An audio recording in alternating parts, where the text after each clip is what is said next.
So, thought for once I'd talk you around my KLX 250. Let me just pull this off for a moment. So, this is a KLX 250, slightly modified. No modifications to the engine or the exhaust. All modifications are cosmetic, really. Got a pack rack on the back. Some people don't like this. I personally think this is a must if you're going off-road. Not just carry pack, but also to pull out.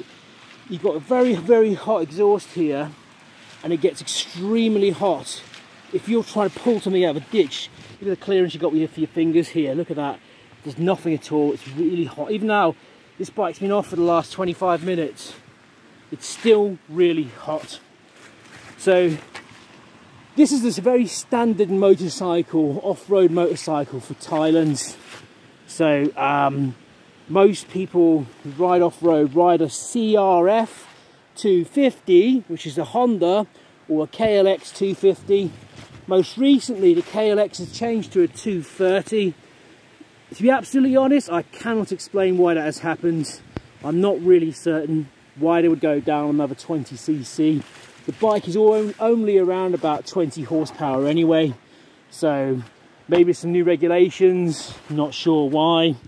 So this model is apparently a 2014. I say apparently because it's not unbeknown sometimes for people to change features around the bike and change the green book registration, but it does seem to have the 2014 fairings on it. Now, I've got, obviously here, I've changed the grips. You'll change these, they change a lot. My actual lever and clutch protection has broken off. Now, I don't use the full protection.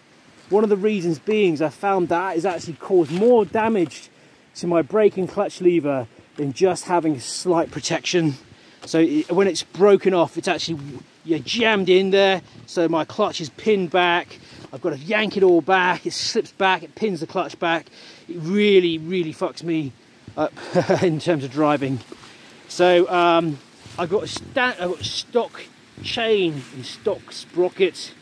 The reason being is because I've still had to, unfortunately, occasionally I have to use this bike for commuting to work. So I have to go on the bike a little bit for commuting to work. All the stuff I've done is cosmetic.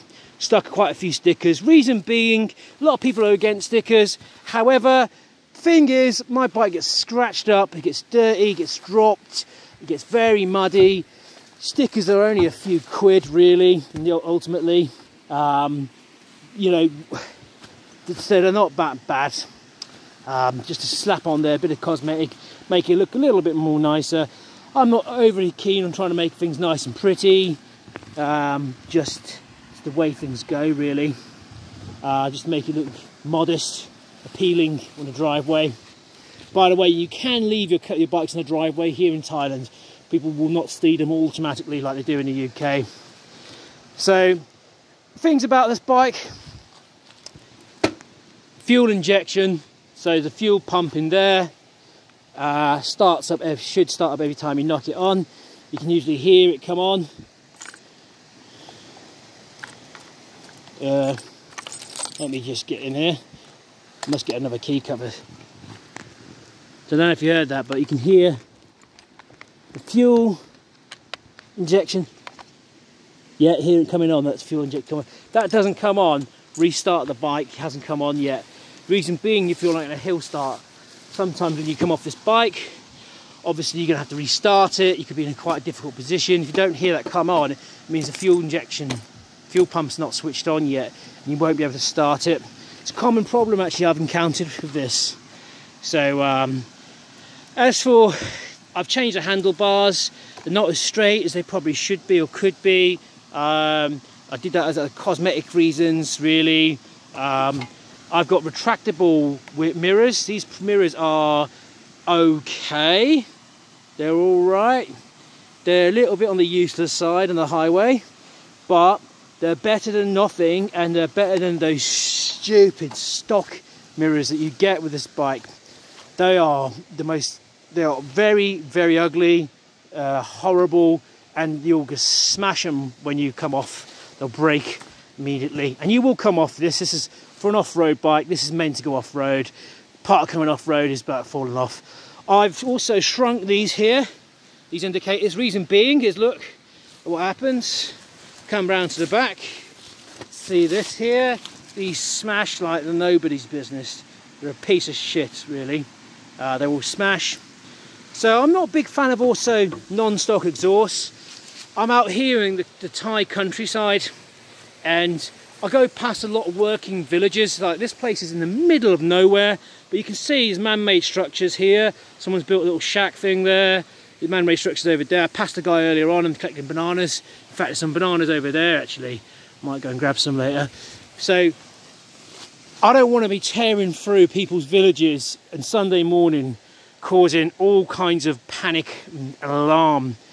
You know, it's just, I hear some guys doing that and I just feel a little bit embarrassed for them, because I think it's a bit naughty, really, to be honest.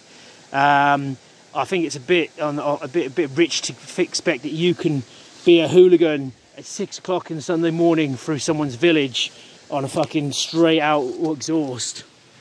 Now, it's liquid cooled. Liquid cooler's there, of course. Keep topped up here. A little bit of cosmetic on there. Already broken, of course, as well. This stuff will break and come off. So you want to keep it basic. A lot of people, what they will do is just get the basic plastics. No markings, basic plastics. So it gets torn up to fuck. Just swap them at the end of the year. Don't bother. But pack rack, this is a beauty. Pick it up, you know, lift it up. It's really cool, man. I wouldn't go anywhere without that. Same with this bar here. And this is for stabilisation, for the steering, but it can also be a very, very pivotal point of picking up this bike, because you're going to drop it. You're going to drop it. It's a nice bike, but you're going to drop it no matter how skilled you are. Part of learning how to ride this bike like this is that you're going to drop it. Let's fire this up, see how it goes. Now, I did drop this morning, so we're in neutral, green, engine switch on. So let's have a look at that again. On, off, so off, on. Do you not fire it straight away? Now fire that. Pretty reliable. One problem with this is you'll see here, there's a hole here for kickstart. There is no kickstart. So you see here, hole there for kickstart, and there's no bloody kickstart, which is a pain in the arse, because I've had to have some. Look at the terrain I'm in at the moment. It's pretty hairy. Now, I'm not going to go anything up like that. That's vertical. But I'm in the middle of nowhere. This terrain can be very unforgiving. You can be in incredibly tight spots. You can be stuck in mud. You can be stuck in sand. You can be stuck in a ditch. You're stuck down there. You can kill the juice in your battery. Constant restarts. So not have a kickstart is kind of criminal. Installing a kickstart is not that cheap either. It's not a cheap option. I'll talk US dollars because I think that's the most, you know, people have a reference to their own currency in terms of US dollars mostly, more than anything.